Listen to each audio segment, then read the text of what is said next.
Good afternoon, everyone. My name is Katanya Huey, and I am the Director of the Business Resource Center and Operations here at HEDCO. Today, we are happy to bring you a Hobby to Entrepreneurship seminar, which is going to focus on what you need to do to take your business to the next level. Presenting today will be Naima Craft, who started small, and now she has a big bakery out in Granby, East Granby, Connecticut. So she will give you all the tips and trips of what she went through in order to make that happen. From a house cleaning perspective, we want everyone to have, we need everyone to have pen and paper. She's got not quizzes, I'm going to say, but she does have some interactive work that you guys will need to do and need to focus on. If you have any questions, please feel free to jump in immediately. Just put your question in the chat and we'll respond to you as quickly as possible. You do not have to wait to the end of the presentation. And with that, I'm going to introduce to you the lady that went from physical therapist to now an all-star bakery owner out in East Granby, Connecticut, Naima Craft. Hello. Thank you so much for having me today. I am just honored to take some time, spend some time with you all, and hopefully, everyone in the room, everyone who's streaming live on Zoom has an opportunity to, just take a few nuggets from what I experienced and apply it to your own journey. So also, I am not the most technologically advanced. So if you see me trying to click something, bear with me, be kind. I promise you I will get it. For the people who are on Zoom, I would love it if you guys, like Tanya says, just get a pen and paper because we're going to do a little bit of an exercise later. And if you have the opportunity, I'm going to ask if someone can type in the chat, if you can look up Abraham Hicks emotional scale. You can just Google it. Just look up emotional scale and it'll be on an image. Click an image on Google and you'll be able to follow along because the people in the room have a little bit of a scale that they can relate, refer to when we're doing the exercise. So if anybody has any questions about that, I can also repeat it. So I am just gonna go ahead and go on. Just get my chair. Okay, all right. All right. So welcome everyone. And let me see here. So I'm video right here. Okay, perfect. Okay, so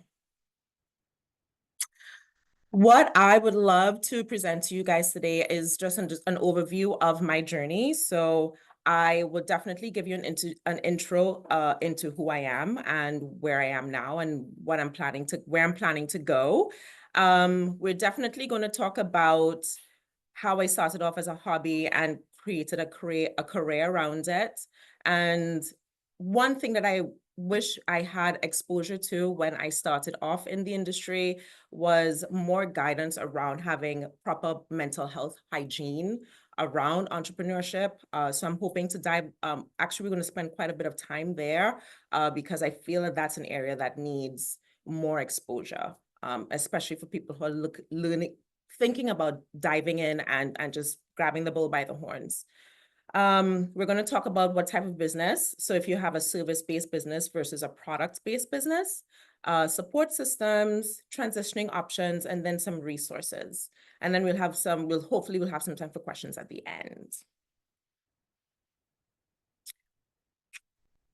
Okay, so my story. First of all, I am Naima Craft, and I started off as a physical therapist. So I went to University of Hartford, and I got my doctorate and I started treating patients in the field.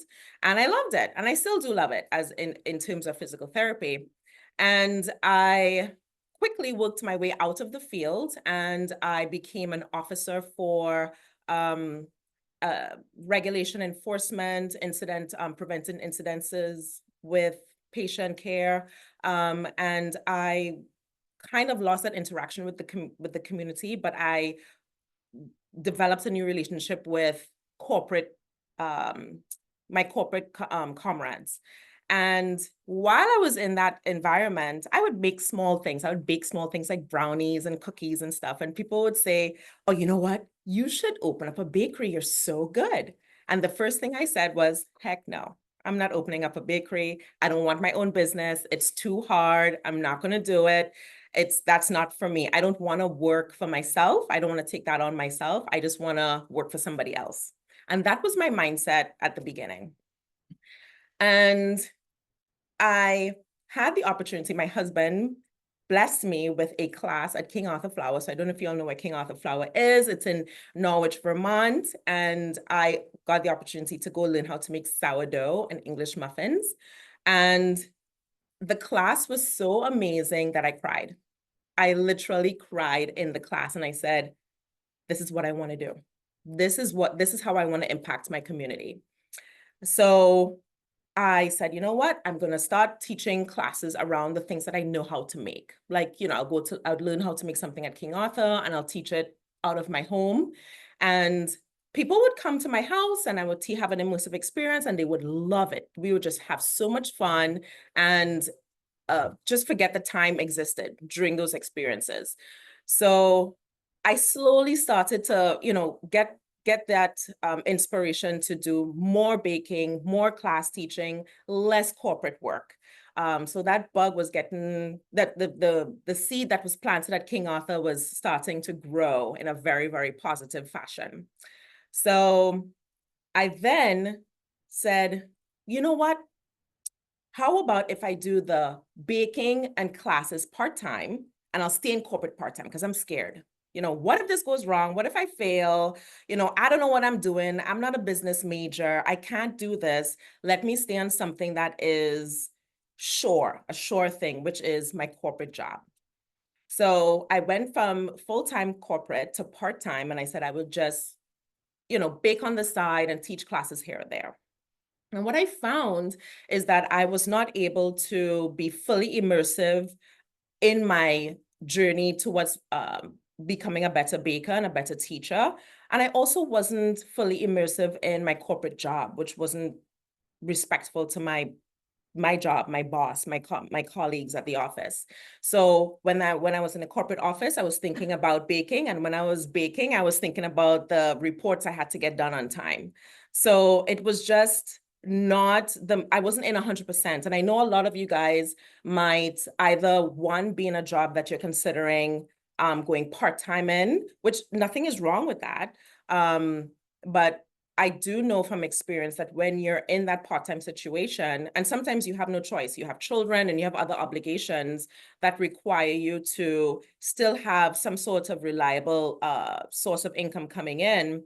I was blessed enough to have a partner that was fully employed. So I was able to take that leap of jumping full into my hobby and making it a full-time career because I did have that support system. So I get it when some people say, well, you know what, I'm just going to do it part-time and see how I do there and then see if I can have the capacity to go into it full-time. I want to share a quick story with you. I remember being part-time still in the business and going to get insurance for the company. My LLC needed to be insured. So I went to an insurance broker and I sat down with him and I said, this is what I'm looking for. This is what I want to get done. I'm planning to have staff come on X, Y, and Z. And he goes, well, you're doing this part-time? And I said, yeah, I'm doing this part-time and I'm working in corporate part-time. And he said this to me, and I will never forget him saying this to me because he hurt my feelings so much. He said, you will never be successful. Just like that. He said, you'll never be successful. And I said, how dare you? In my mind, I didn't have the guts to say it to his face, but I said, how dare you? You don't know me. You don't know what I'm going through. How dare you tell me I won't be successful? But to be quite honest, it was exactly what I needed to hear. So it was an opportunity to put my emotions and my ego aside and just be, fully focused on putting all my eggs in my hobby basket. So that's how I went from part-time to full-time baking, and I had a supportive husband. I still have a supportive husband, and we were all in. We were all in on this journey, and the rest is history. So we're gonna move forward and talk a little bit about how I went from transitioning out of the corporate world and kind of establishing a system within my home. So I started off as cottage in the cottage food industry. So I don't know if and maybe y'all can, for those of y'all on Zoom, y'all can type in whether or not y'all are in the food-based industry, or if there's some other industry that you're in, and whether or not you are providing a product or you're providing a service. So for example, for me, I wanted to provide a service. So when I first started my business, I only wanted to teach baking classes. I didn't want to bake product. I didn't want to make any muffins. I only wanted to create immersive experiences with the clients that were coming to me. And I was passionate, I was excited. I created a website and an LLC, and I put all the classes up online every single day. And guess how many people signed up? A zero. Nobody signed up. And I said, well, why aren't all these people jumping at these classes? Why are my classes not being filled up? They should be gobbling up these classes.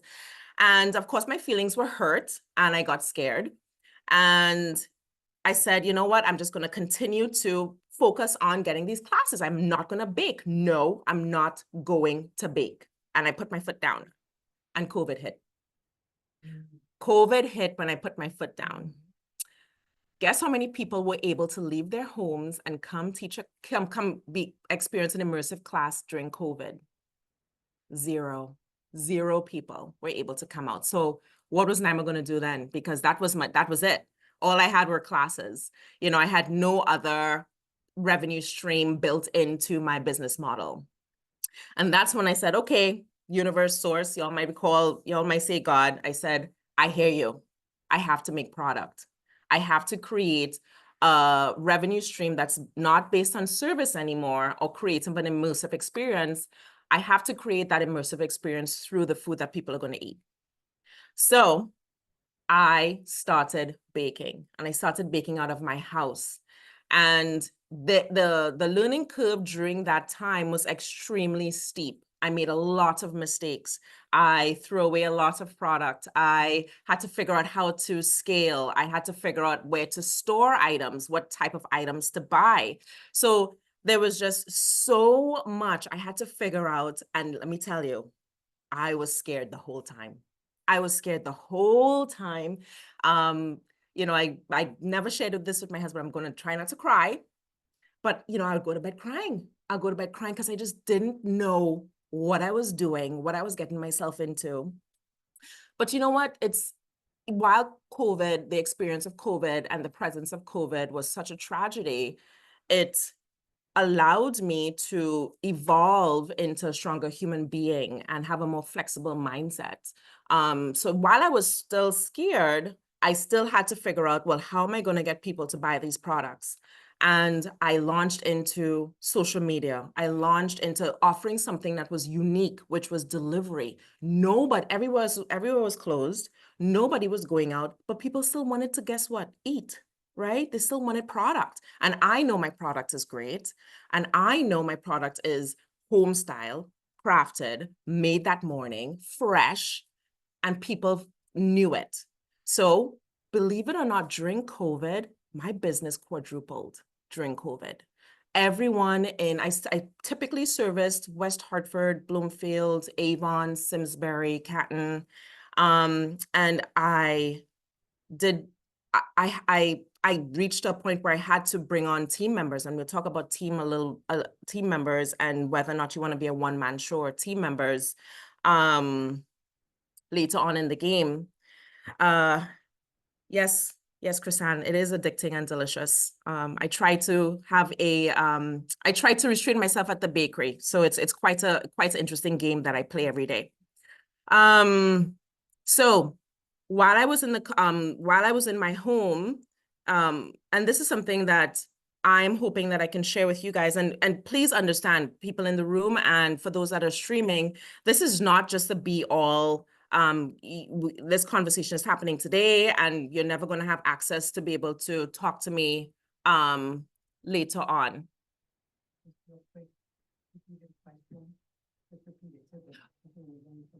Got you. Yes. Yes. Okay. Chrisanne actually, she mentioned in Zoom that the baked goods are delicious and inviting. So, that's what I was commenting on earlier. So while I was in my home, which is the cottage food license that I carried, I had to figure, like I mentioned earlier, I had a lot of figuring out to do. I remember having so many orders come through. They were all on Post-it notes, all over. I had no organization. I was just grabbing because I was just so eager to get a sale, so I was just grabbing sales, getting Post-it notes, trying not to mix things up.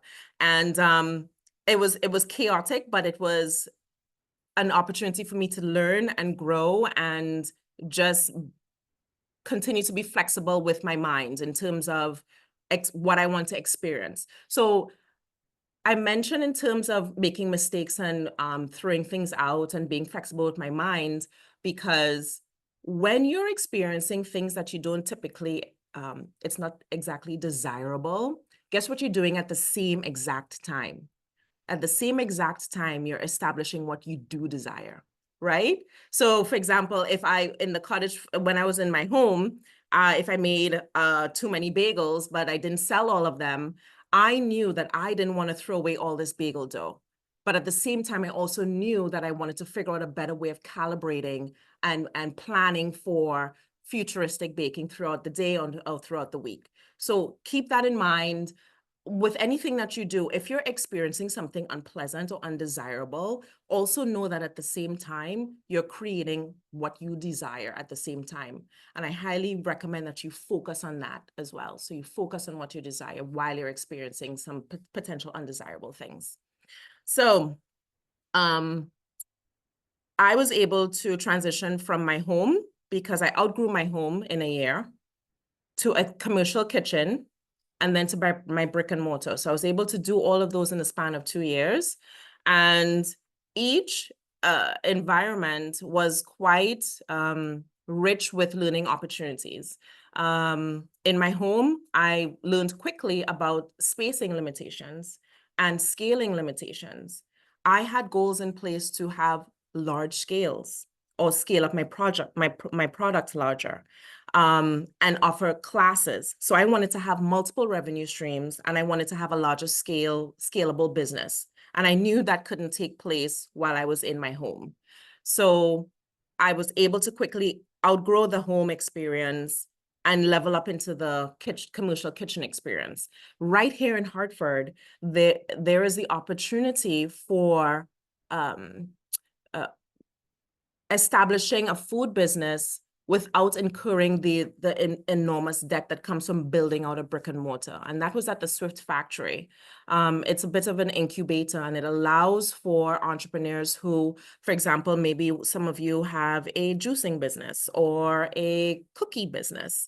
And I'm focusing on food for the purpose of this is, and for those of you, for Danielle and Shamika and Darlene, y'all can mention in the chat whether or not you guys are food-based, and what y'all, I'm just trying to get an idea of if everybody in this room wants to do something that's food-based, or you want to do hairdressing, or you want to do accounting, or something that is not in the food industry. So I was just curious to see what you guys, what's buzzing in your mind, if it's actually in place, food-based for Darlene, okay?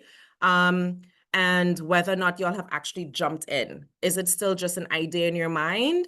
Shamika's food, okay. Is it still an idea in your mind, or is it something that y'all have dabbled with? You have a little something going on at home, you bake for family and friends, and you're just trying to figure out the next step. Danielle said it's non-food based, already have a cleaning business, but to expand into a different business. Okay, Darlene. Yes, Darlene said she's been baking for everyone at home for years at home. Okay. All right, so that's good to know. So figuring out your magnitude of scale is important. So nothing is wrong if you want to just keep your business smaller or at home. You don't have to have a brick and mortar. You don't have to have chains and franchises. If you want to build a successful business that is based in your home, that's fine, and you can establish systems and processes and you can put them in place, but understand that there's possibly going to be a ceiling that you're going to reach unless you figured out a way to outsource. So there's other ways to make that happen. But if nothing is wrong with keeping things small at first and figuring out where you want to scale. But when it comes to business planning and looking for opportunities for borrowing, funding, and getting support from places like Headco, where I am at right now, you need to have more of financial goals in place. So, and that is based upon where your vision is going. So you have a vision in place, and that is going to drive, Evelyn is saying non-food based. Okay. That is having your goals in place is what's going to drive, your magnitude, your location, the type of product service you're going to have, and so forth. Okay. So having your goals in place is really going to be your beacon. It's going to be what you want to have your eyes focused on so that you can move forward in an educated fashion, especially when it comes to having your documentation in place. I wanted to, I know that we have 11 participants. Okay. And I was just curious, when you guys were, for the 11 participants that are online, do you actually have established businesses right now, or they're just, hobbies that y'all are doing? And you can feel free to, do you want me to put it on? It's okay. No big, I can put it on. I'll put it on. How about that? Yeah.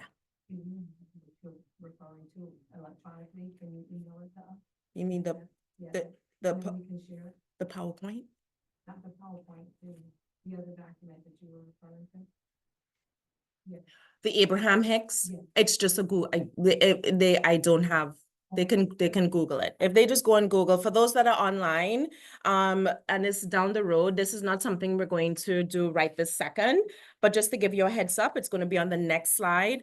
If y'all go on to Google and y'all just type in emotional guidance scale, it's by Abraham Hicks, but if you type in emotional guidance scale in Google and you will see, and you click on images, you'll be able to see a million of them. It's all the exact same scale, and just have it up on the side so you could refer to it for the exercise that we're going to do. Okay.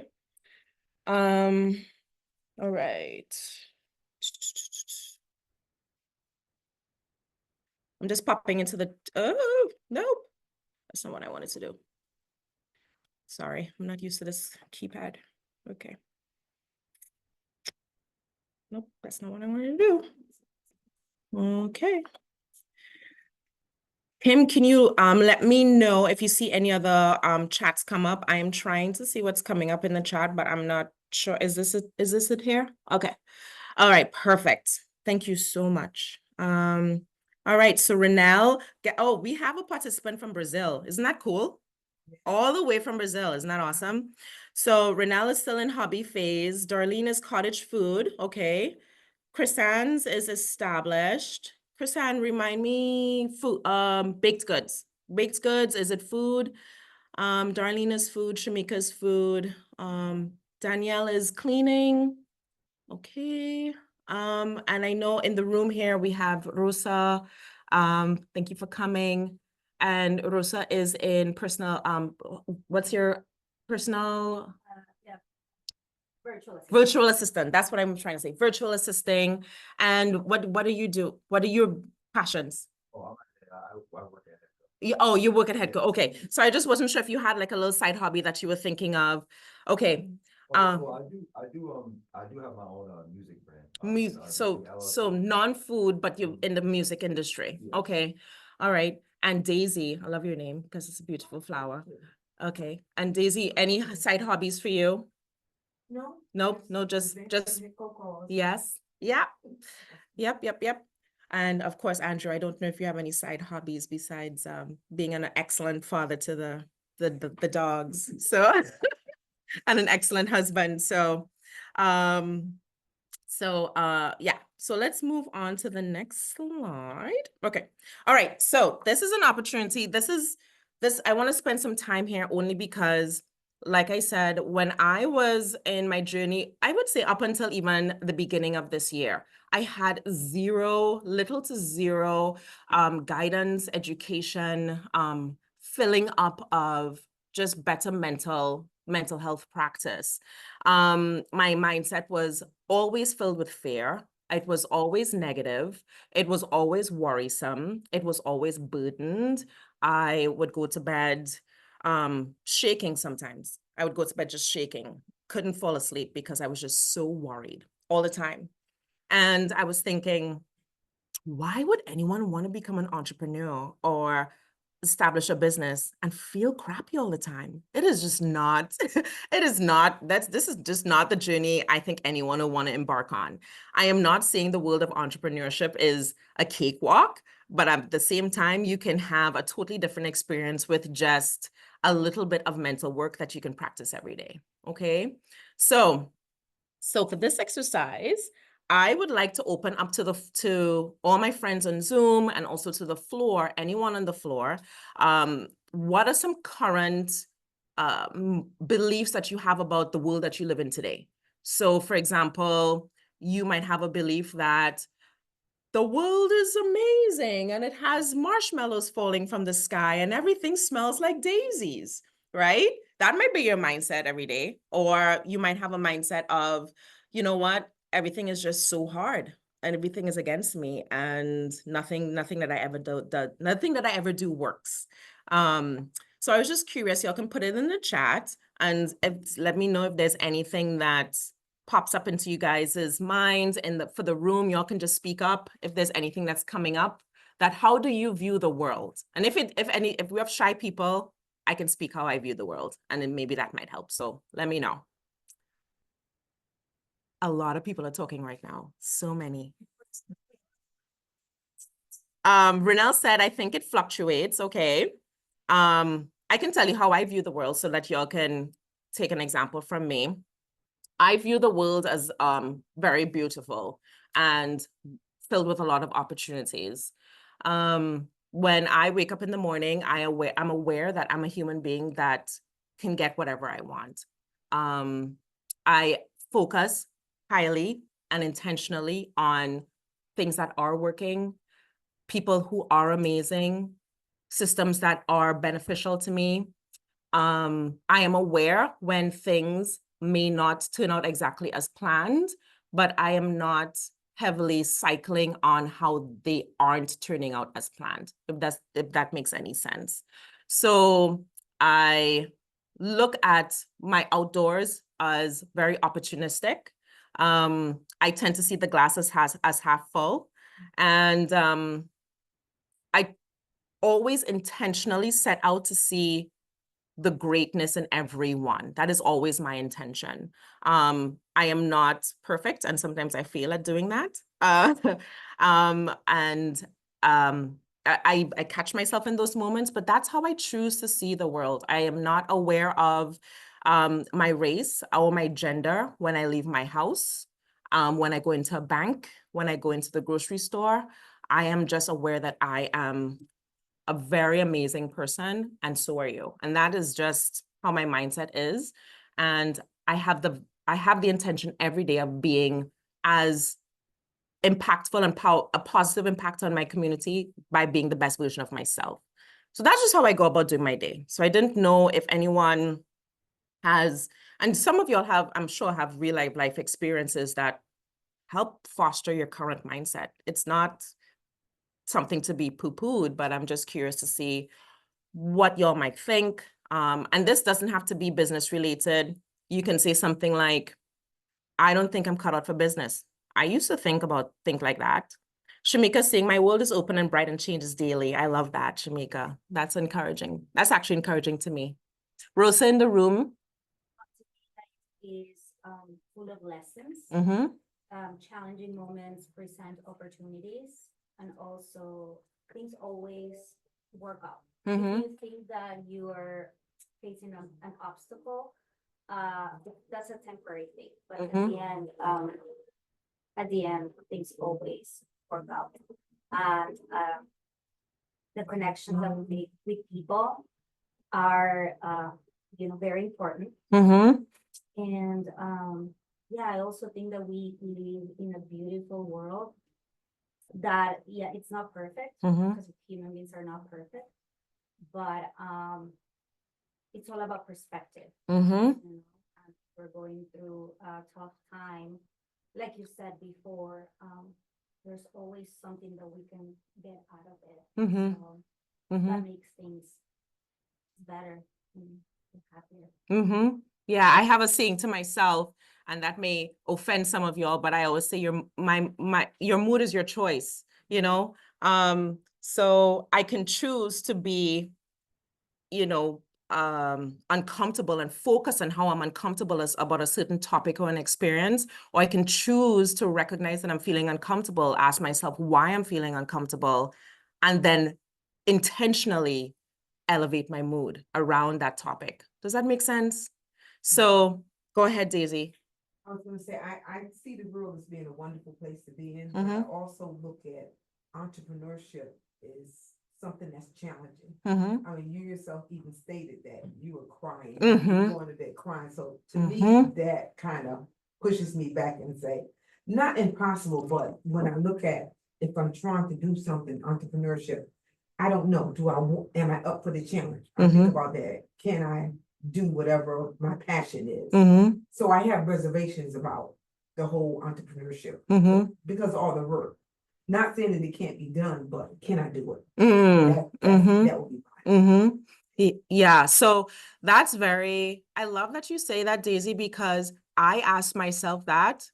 I actually less often now because I have intentionally practiced being better with my mind. But I asked myself that my business has been, it was established in 2019. So we're going on what, 5 years? Yeah. For the first 4 years of my business, I asked myself that every day. Every day. Going to bed, waking up, can I do this? I don't think I can do this. That was my reality. It's just that I had a stronger passion and I was determined, which is why I didn't stop. And unfortunately, some people stop when they have these very unpleasant experiences because they can be quite unpleasant. So that's why I'm really taking the time to focus on that today, because this is the core of your success. You can work as hard as you want to work. Lord knows, my family knows, I work extremely hard. But what I don't see the benefit of working, grinding, breaking your body down and feeling horrible the whole time. Do you understand what I'm trying to say? So why embark on that journey when you're going to bed in tears?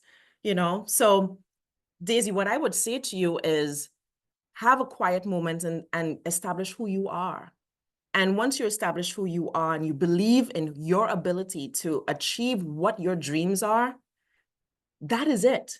Because the support that you would need would naturally just get to you. It would naturally come to you. And guess what? I'm pretty sure you're a smart woman. I've interacted with you quite a few times. You can ask questions. Never be afraid of asking a million questions. Do you know how many questions I ask? And I'm not afraid of it. So I really recommend everyone in this room, including myself, because it's a practice that I do every single day. We're actually going to do a tiny practice right now. You have a blank piece of paper in front of you. For people who are on Zoom, I'm hoping that you'll have a piece of paper and a pen, and you're going to I'm literally going to start a timer. Okay, timer. And we're going to start a timer just for 2 minutes. And I just want y'all to write down just what Daisy said, okay?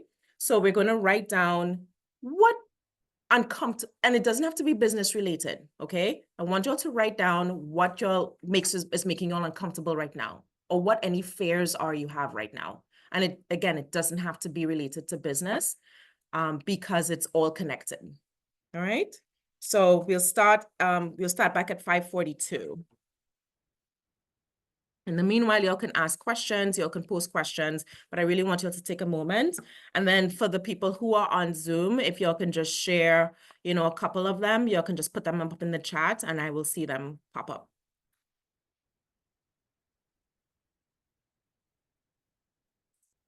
And again, just to remind y'all, we're writing down just a few fears or discomforts that tend to hover in your mind throughout the day, related to the business that you're about to embark on, or even just a life concern,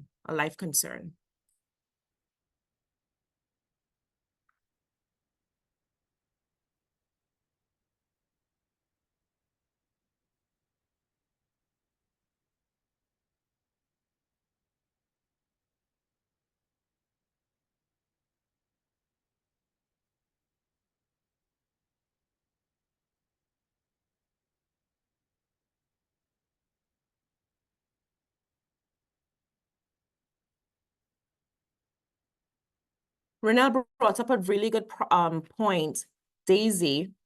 Renelle said, sometimes regarding your comments, the question, can I do this, is focused all on the things we have to do. We often forget to appreciate all the wins we've already stacked.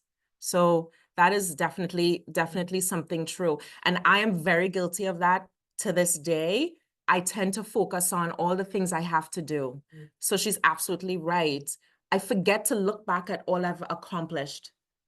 Sometimes people will remind me of all that I've accomplished. And I said, oh yeah, because I completely put that out of my mind.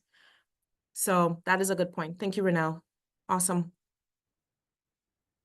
Okay, so it's 5:42. I know that wasn't a long time, but I don't have a lot of time with y'all. So I want to make sure we get through this part of the presentation. So y'all have, Shamika, I will read your statement in a second. I want y'all to have the emotional guidance scale right next to you. For those that are on Zoom, if y'all can pull that up. Shamika is saying, starting a new life over, starting a business, living in low-income housing. Okay, so you're having some fear, anxiety around that, Shamika? Yeah, okay, I see you. All right. Okay, so with the emotional scale, based upon your list of your fears, your discomforts, I want y'all to find on the emotional scale how that's making you feel right now in this moment. Just right now in this moment, how do you feel? I can tell you for 4 years, I was at number 22. I was at number 22 even with all that I accomplished, I was at number 22. Daisy, do you have one? I'm looking at you now. We have handouts. Babe, can you give Katani? Thank you so much.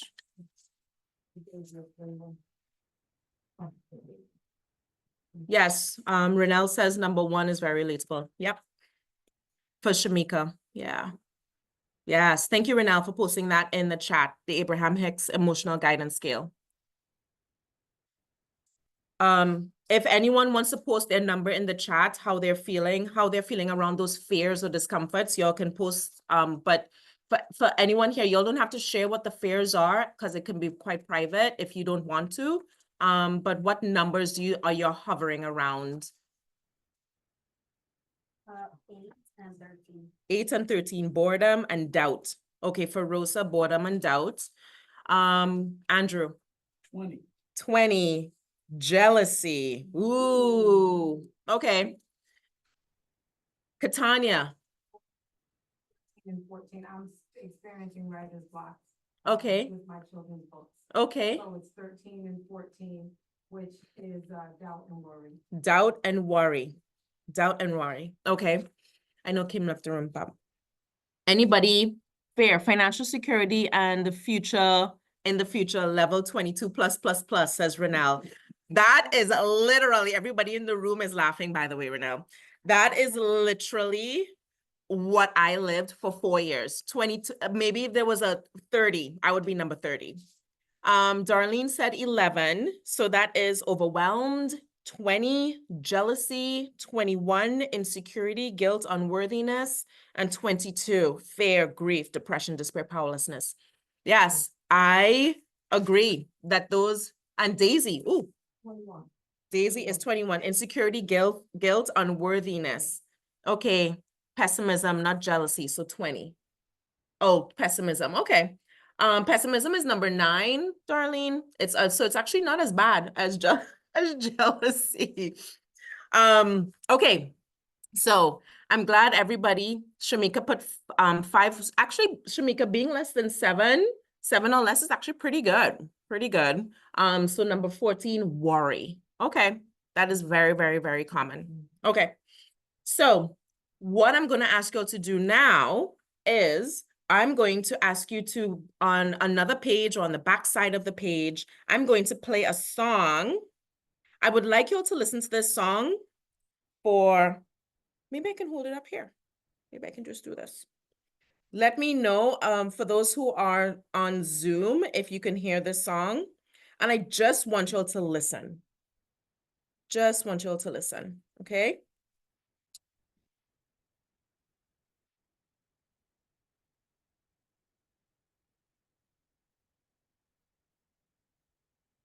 Let me know if y'all can hear. Can y'all send a thumbs up?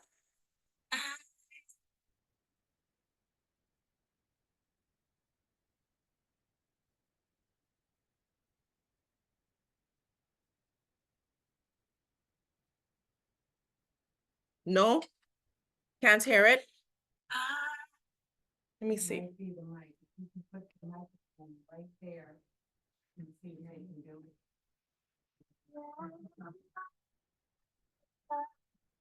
Let me know if you can hear it.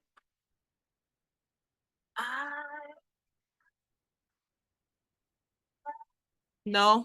Still no? Okay. Volume in and out. I am the things my family did. I am not the No? voices in my head. I am not the pieces of the brokenness inside. I am light. I am light. I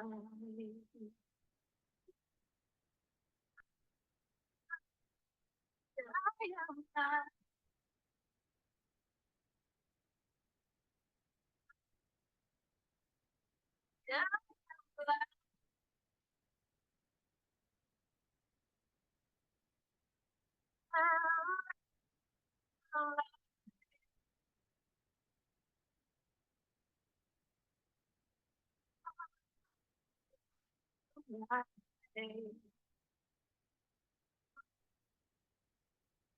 I'm not the mistakes that I have made, or any of the things that cause me pain.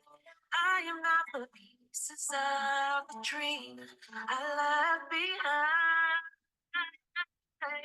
I am light.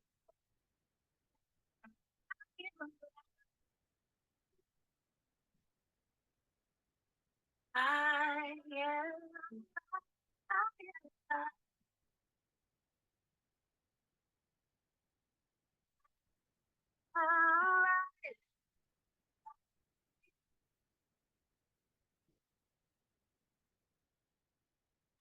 The color of my eyes. I am not the skin on the outside. I am not my age. I am not my race. My soul inside.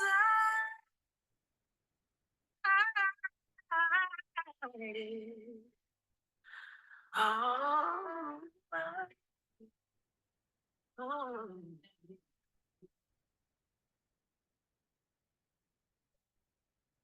I am God.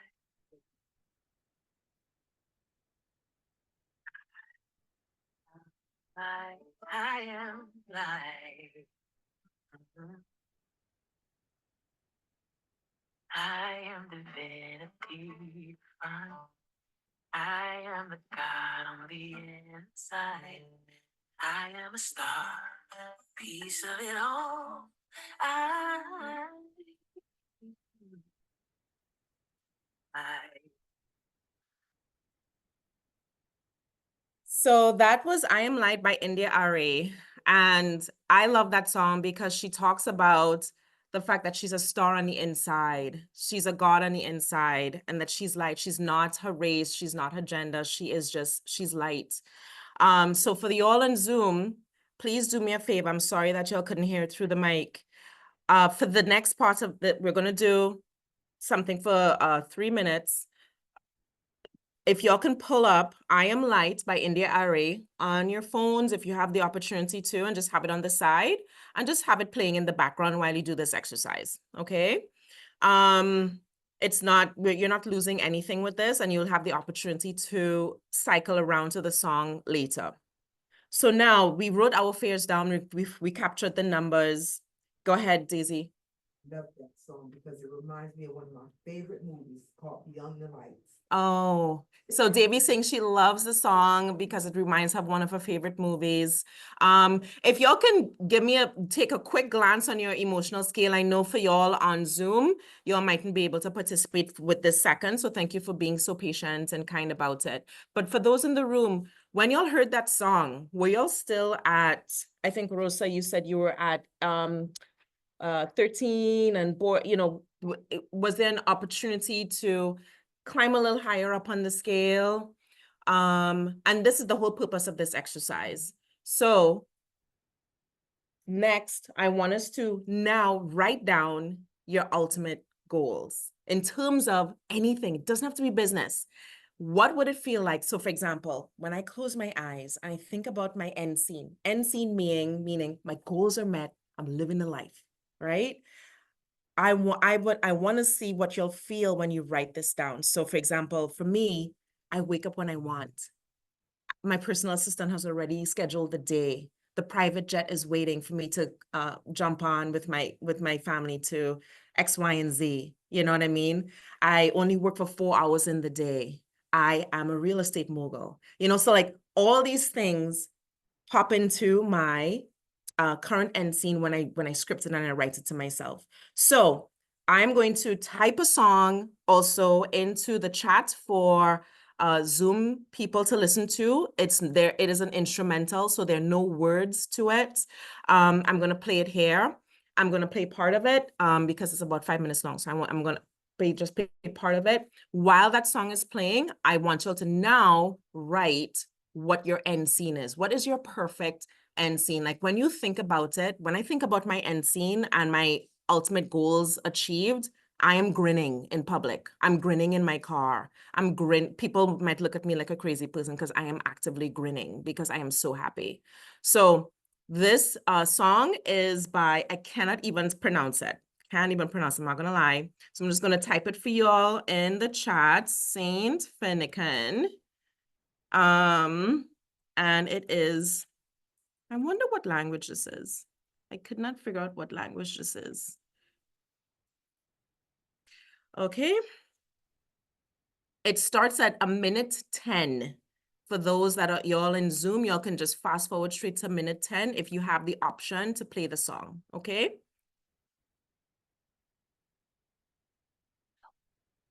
Got it.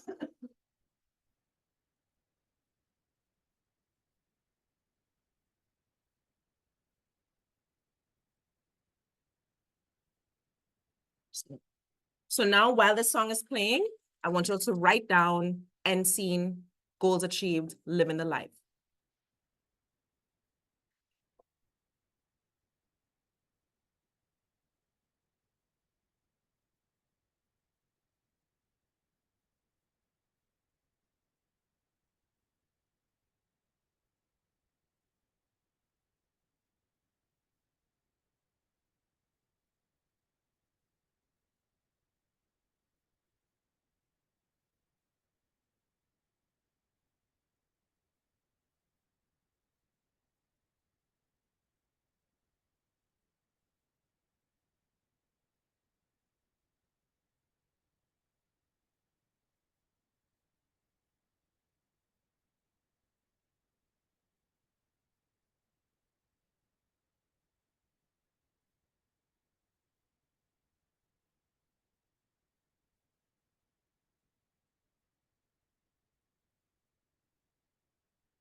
Couple more minutes.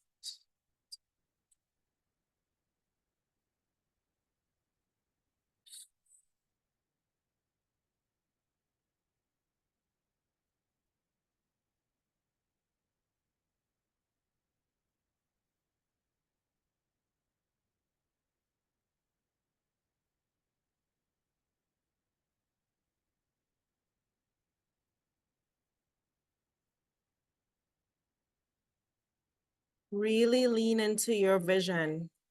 How do you feel? Do you feel relief? Do you feel gratitude? Do you feel overwhelmed joy? Burdens falling off of your shoulders? Do you feel light, unrestricted? You can breathe, nothing sitting on your chest. How does that feel?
Okay. Now, I want you all to look at your emotional scale. And I'm hoping that when, let me put my mic on because I'll get in trouble. There we go. It's good? You good? So I'm hoping with y'all really focused and like, for example, when I listen to these songs, I ride the song emotionally and I really immerse myself in the song and how I want to feel, and I want to feel free in my end scene. So my mood is elevated. So I'm hoping that at least for you all that were at 22, when you thought about the potential of just achieving the goals or the place that you want to be at, that you're no longer at that 22. So if y'all don't mind, y'all don't have to share what y'all wrote, but I would love to see if anyone had a shift in their mood to a better number. Any number above the number you had is a better number. Okay, any number. You don't have to hit. First of all, let me tell you something. If you're at 22, you're not going to hit joy today. It's just not. I mean, it's not impossible, but you're not going to hit joy today. But I can tell you, if you're at 22 and you go to 17, which is anger, it's way better emotional response to have. As long as you don't stay in anger. You know, you're working on getting past the anger part. So, if anyone can share on Zoom, if you're, I'm hoping that y'all had a shift, go ahead and share. Anyone in the room want to share? Go ahead, Daisy. Well, I was at 21, and when I listened to your first song and this song, I jumped from that to 1. Oh, you went to 1, okay. I thought about reaching my goals, so I feel that when I get up in the morning, it's a wonderful day. That's what I thought about. It's a wonderful day, and I feel the joy, joy of being happy. I appreciate all the things that I have done and accomplished, and I'm empowered. I'm empowered to speak and say what I want to normally that I wouldn't do, or speak that to other people. Freedom.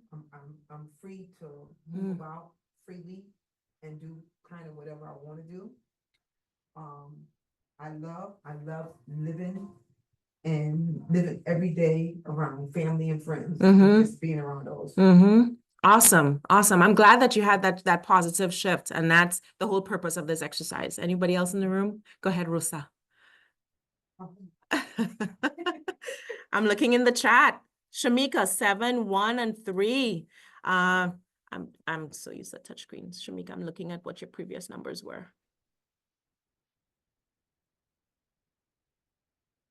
5, 14, and okay, 5, 4, and 14. Okay. Okay.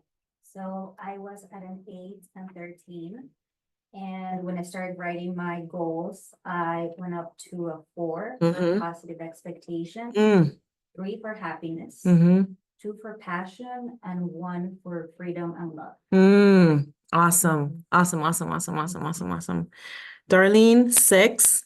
6, 6, 6. What is it? Hopefulness. That's great, Darlene. That's awesome. Again, I want to stress that you all don't have to hit this miraculous jump of numbers. Anything better than what you had before is golden. As long as you continue to say, okay, so you might be at number, let's say you were at number 22, you might be at jealousy for a day.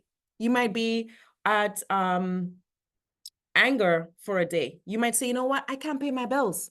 I feel you had this hopelessness and now you're like, I'm pissed off. I can't pay my bills. I don't get paid enough. The government takes all my money. I pay so much taxes, so you might be at that emotional scale for a day or two. And that's much better than feeling despair and hopelessness.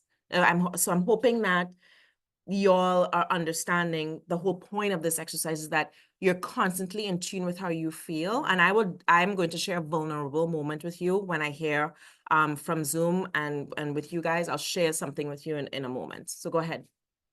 Yeah, so I was gonna say that I started at a 16 discouragement just because like I feel like oftentimes when like for me at least like when I'm like worried and like having anxieties and things of that sort, and oftentimes like I'm not able to live in the moment as much and I'm worried about what could happen if that might be negative. So it often discourages me from being my best self in the near future. You know what I'm saying? But through those 2 exercises that we did, and I like how she said it, like, because I feel like it's hard to gauge like one spot. So I would say I would be at, I guess overall maybe optimism, maybe Yes. 5. Good. I experienced like a little bit of passion, some hopefulness. Yes. You know what I'm Yes. saying? And I would say those 3. Awesome. Awesome. That's so good. I'm encouraged by that. Thank you for sharing that. Oh my gosh, that's so encouraging. What about you, Andrew? Oh, sorry. You got to get the mic. Oh boy. Oh boy. Oh wait, you got to get the mic. I would love to hear from my Zoom people, Shamika, Renelle, Darlene. I know that y'all sent numbers, but I'm hoping that if y'all can give me some feedback on whether or not y'all were able to authentically really feel that shift, regarding your goals compared to how you felt before. Oh, if y'all, I was told y'all have the green light to unmute. So if y'all want to speak, just put up, can they do a raise a hand? Y'all can raise a hand and y'all can talk if you want. So Renelle's going to talk for a second. Renelle, I'm just going to, Andy has the mic for a second and then I'm going to come right to you, okay? Cool. I don't know if she's seen, are you cool? Renelle? Yeah? Oh, she was, thank you. Thank you for demonstrating. I appreciate you. Go ahead, Andrew. It went from a 20 to a 7. Okay. Okay, nice. Awesome. Great. More serenity than contentment. Okay. I'd say. Just to unburden worry. Unburden worry. Yeah.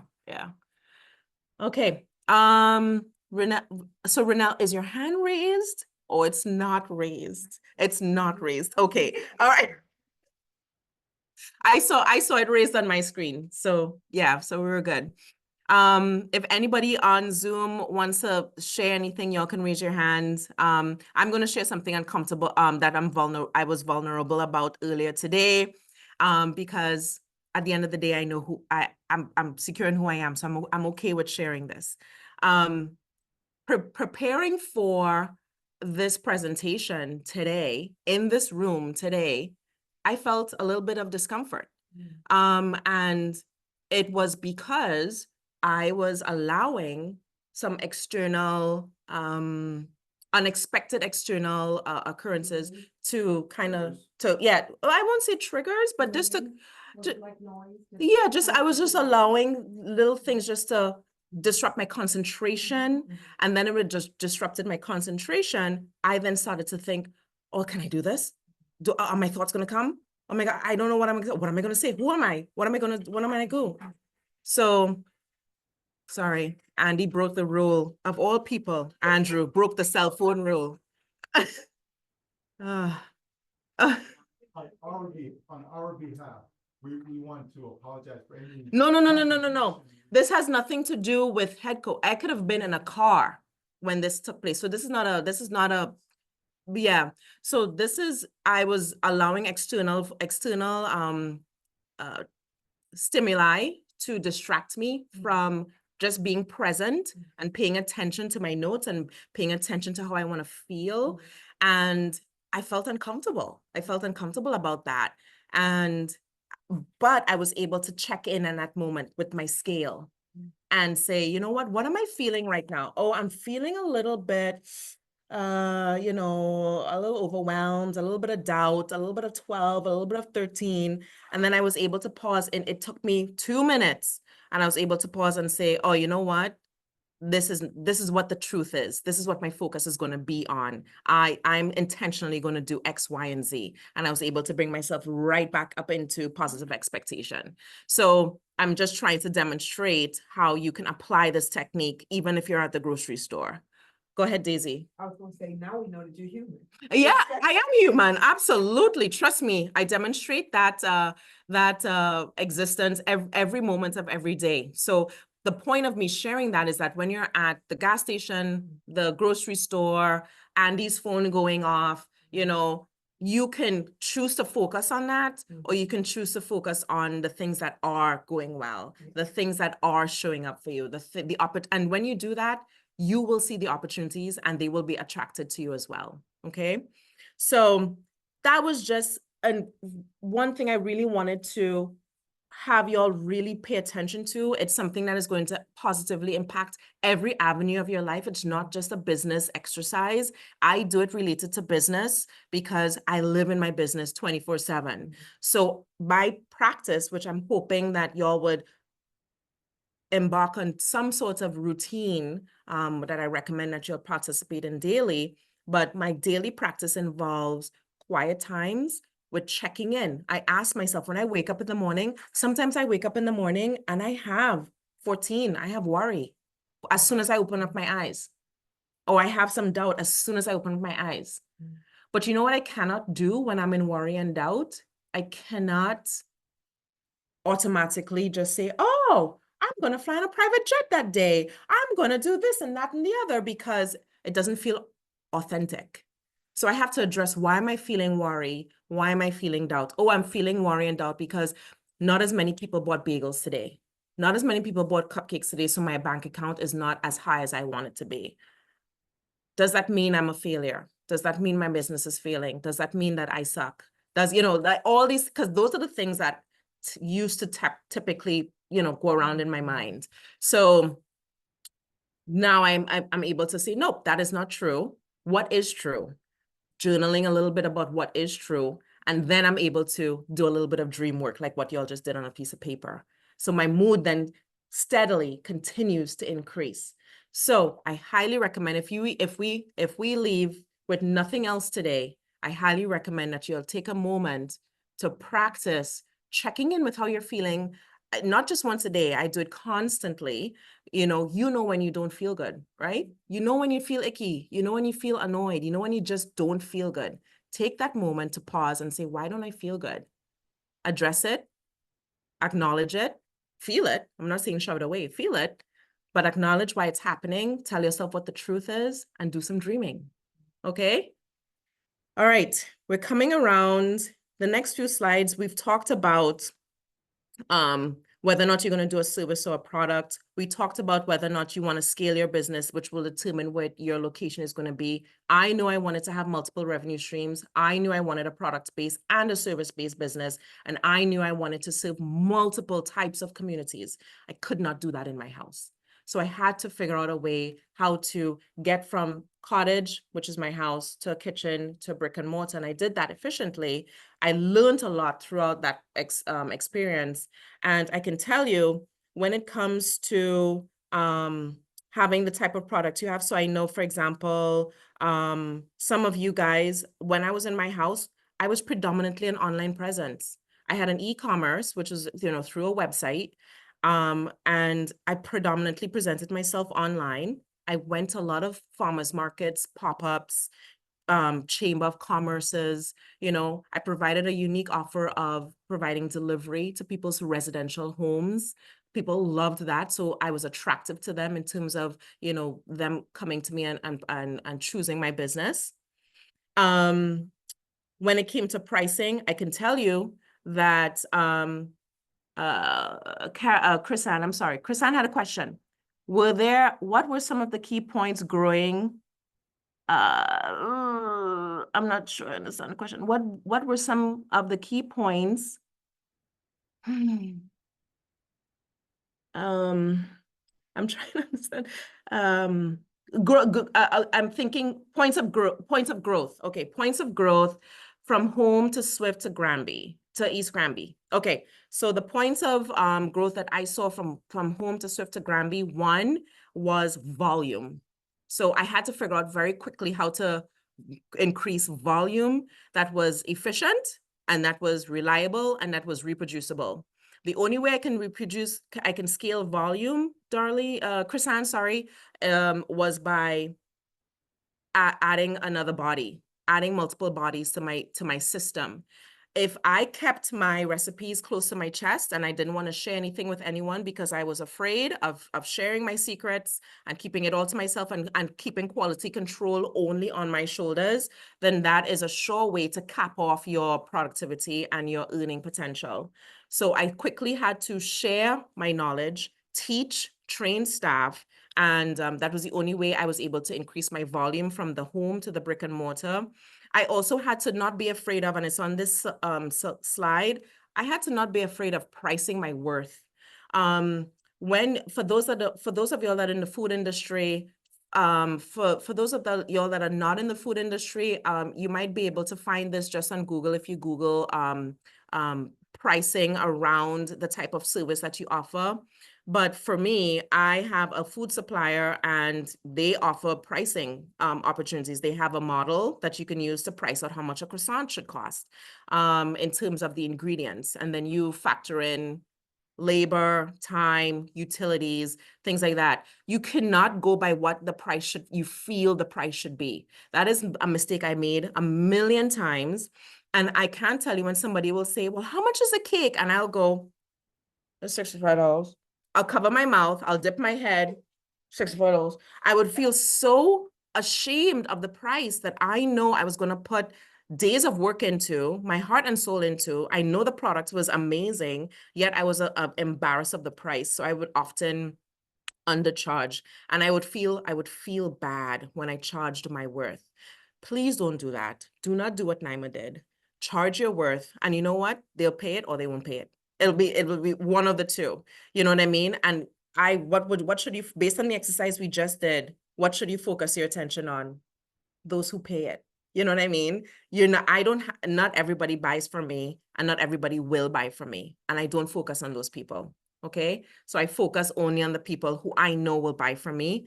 And I just continue to put my best foot forward, but better believe it, whatever price you establish, you better bring it. So don't charge, I'm going to be ridiculous. Don't charge $100 for a loaf of bread and is Stop and Shop buns. You can't do that. You understand? Your loaf of bread for $100 better have gold in it, and good gold every single time. So don't be afraid of pricing your worth. And if you're not sure about how to do that, your food service supplier, when you get to getting supplies or going out to get your supplies, there are a lot of platforms online that you can also use to help you with pricing. So you don't only have to go through your food service provider. Is it expensive to hire?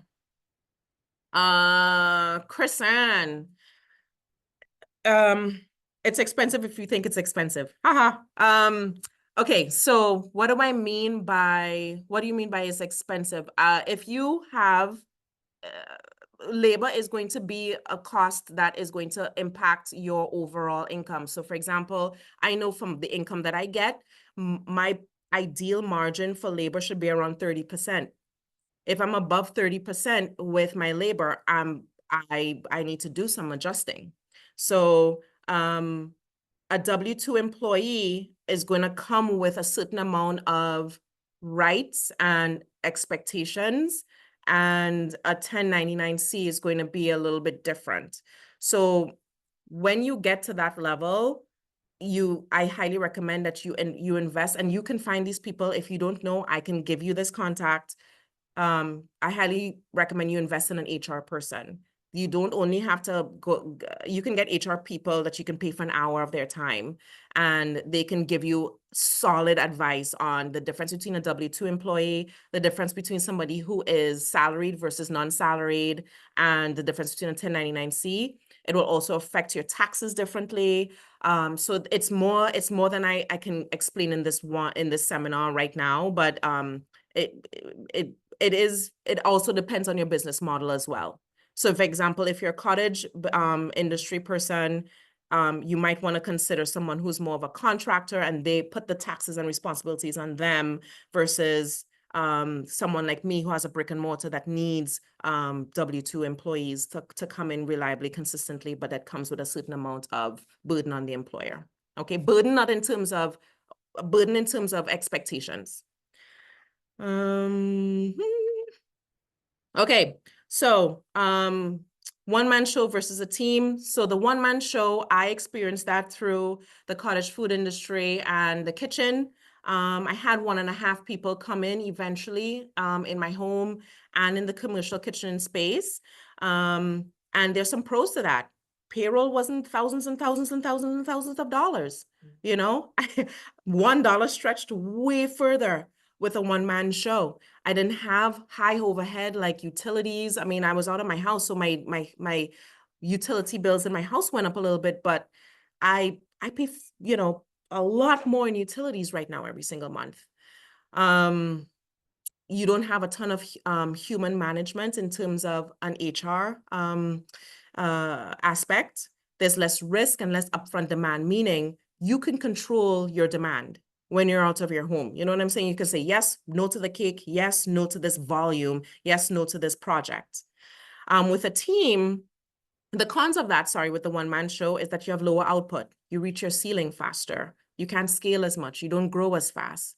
Less leverage, and probably a higher chance of burnout.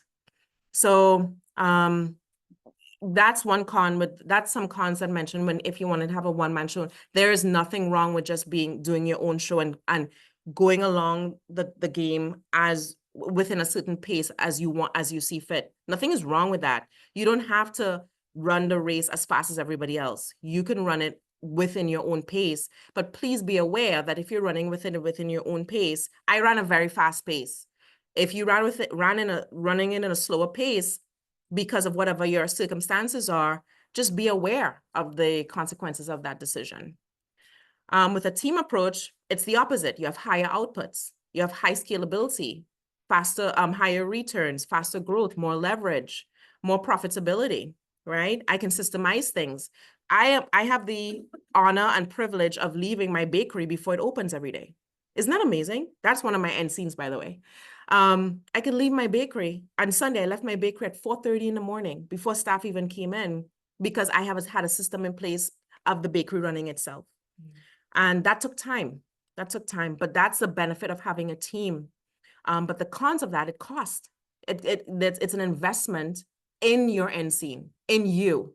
You know what I'm saying? So you're investing in yourself through staff, through having systems in place that back you up, so you can expand your goals and your passions to other avenues. So for example, I'm looking at a second location.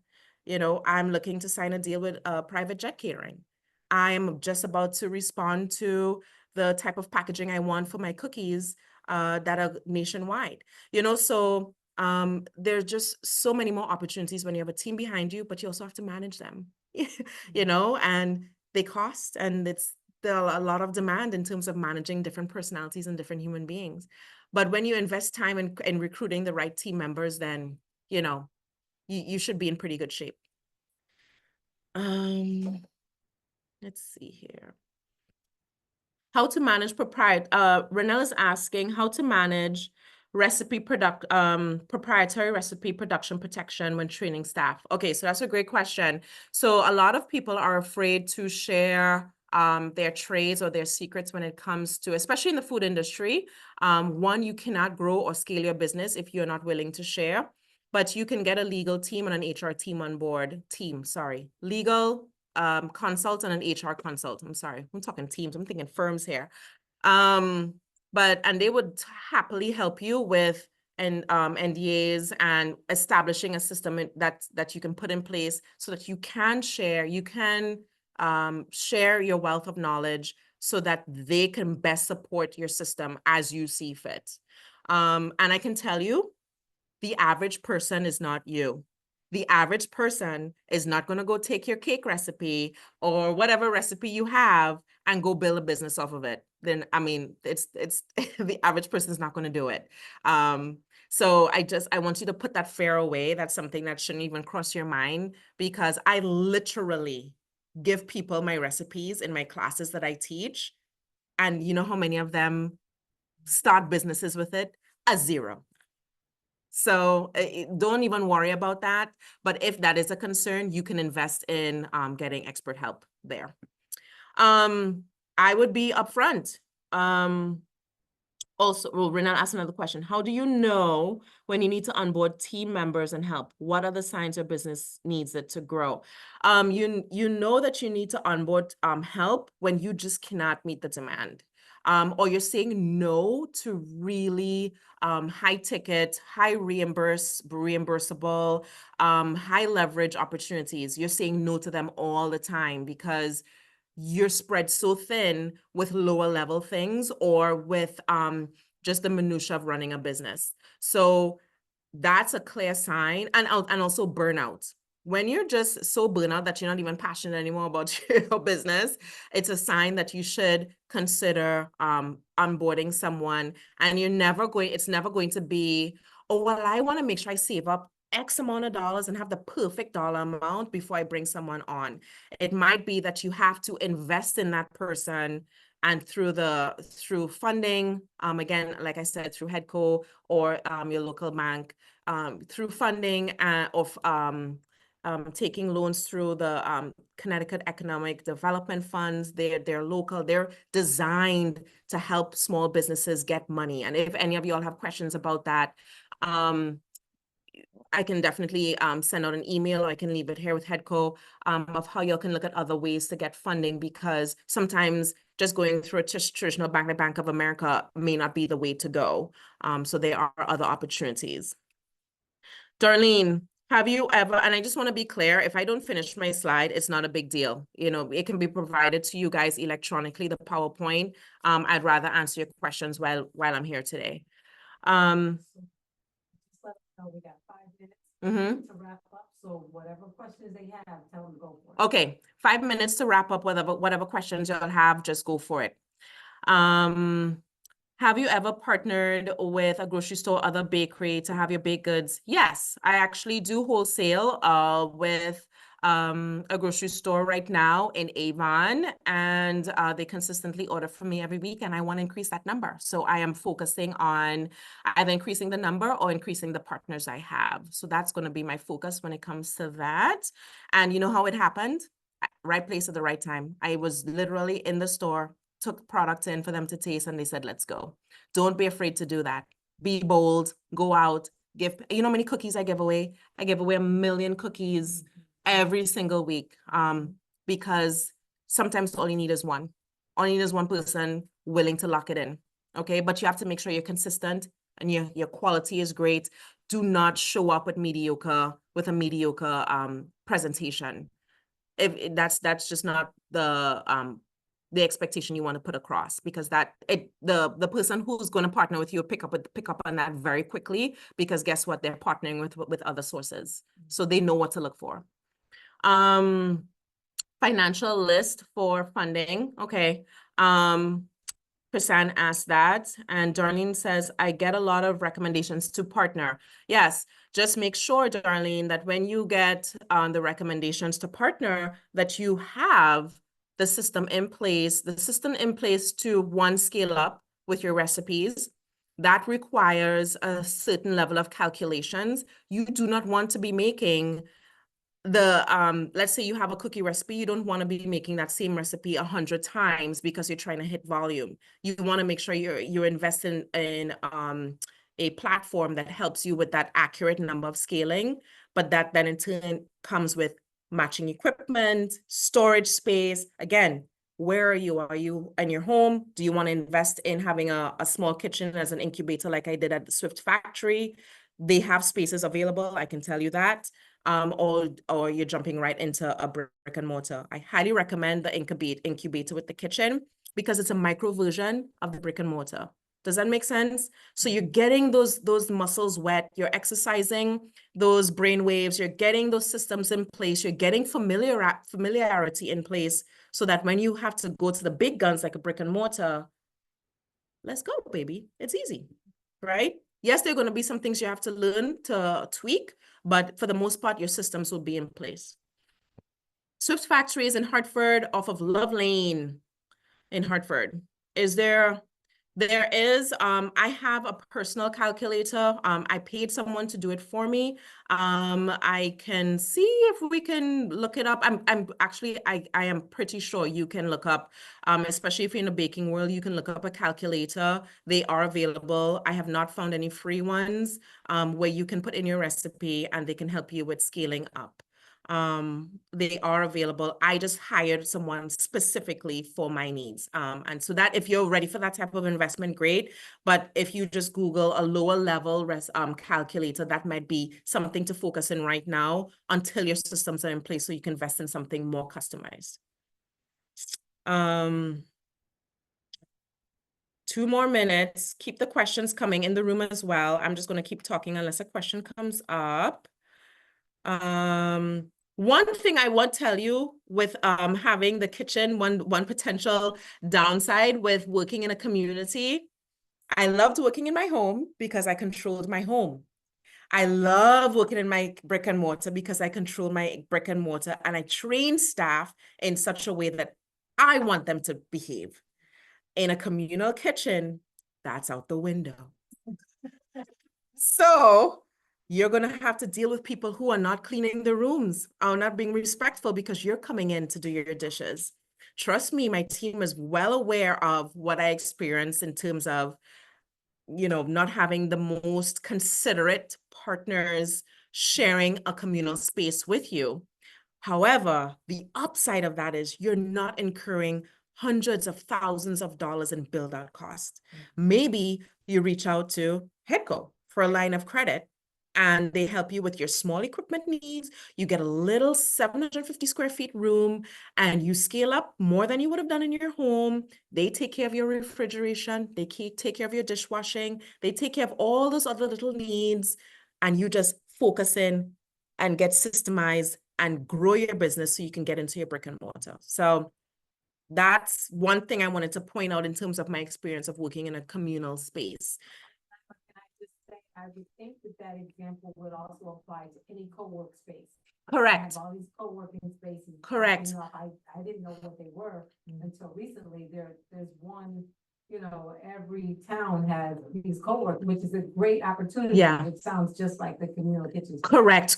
So for example, with Rusa, I know, for example, I think in West Hartford, they have a communal like office space where you can go and you can, rent cubicles or open spaces like that for your meetings.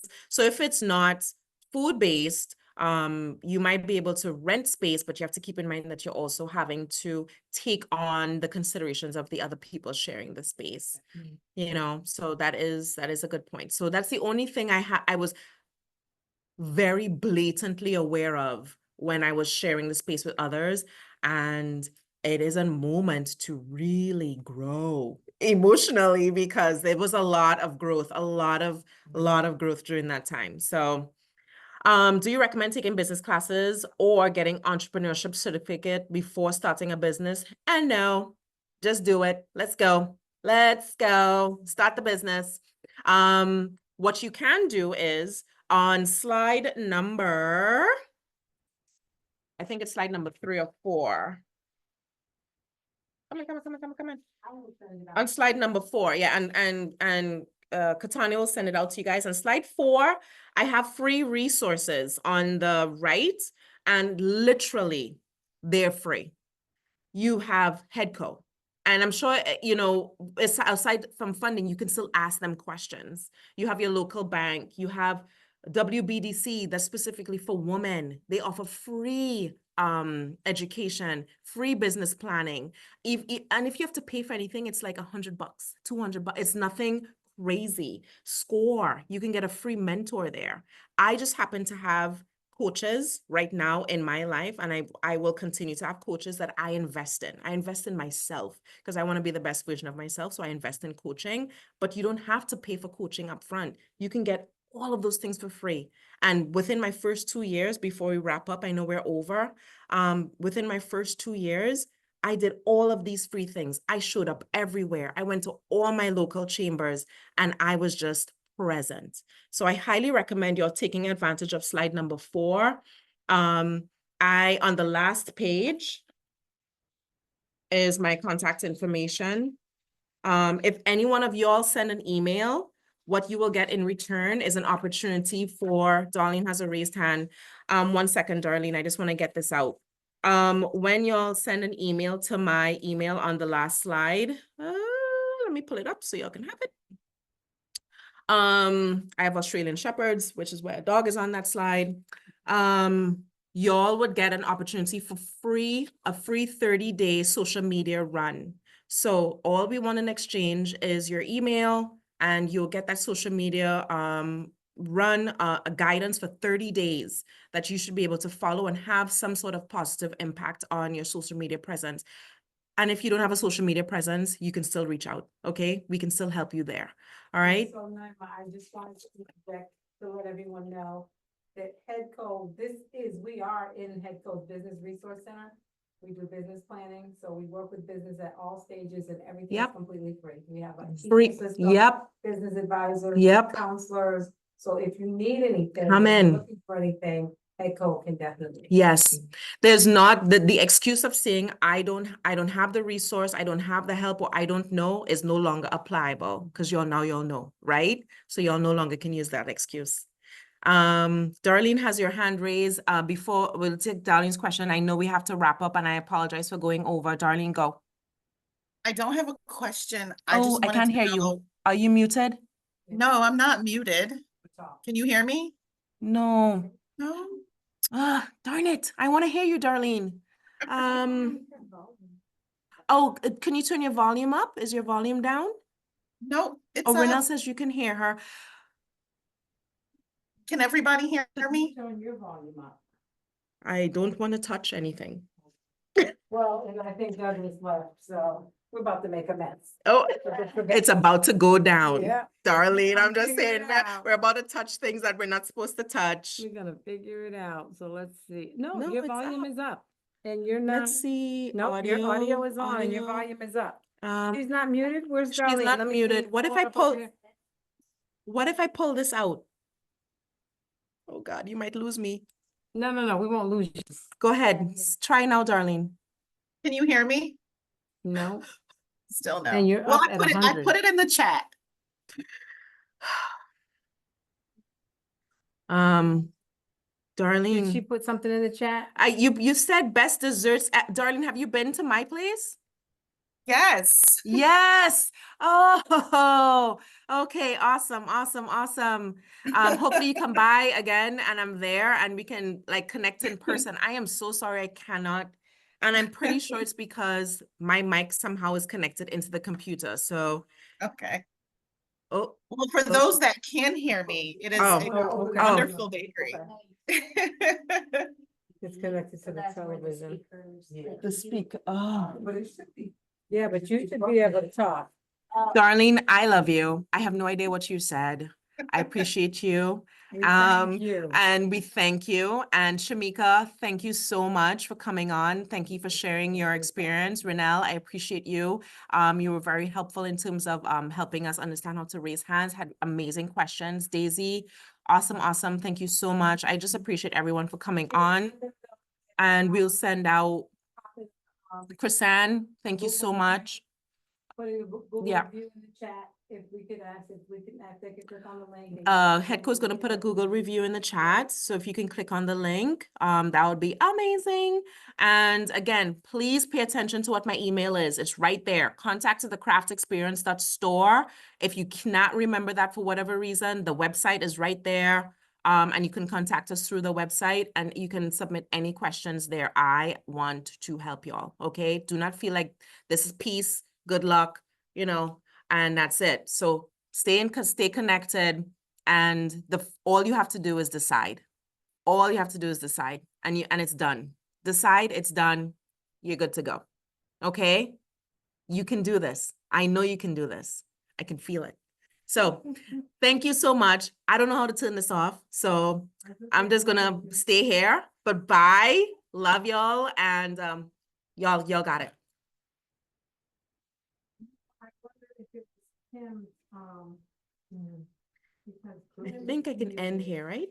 End. So hold on, I'm gonna. Wait, leave ooh, the don't meeting end. And then it should end you. Did it end you? No, I don't know. You don't know? I can end it?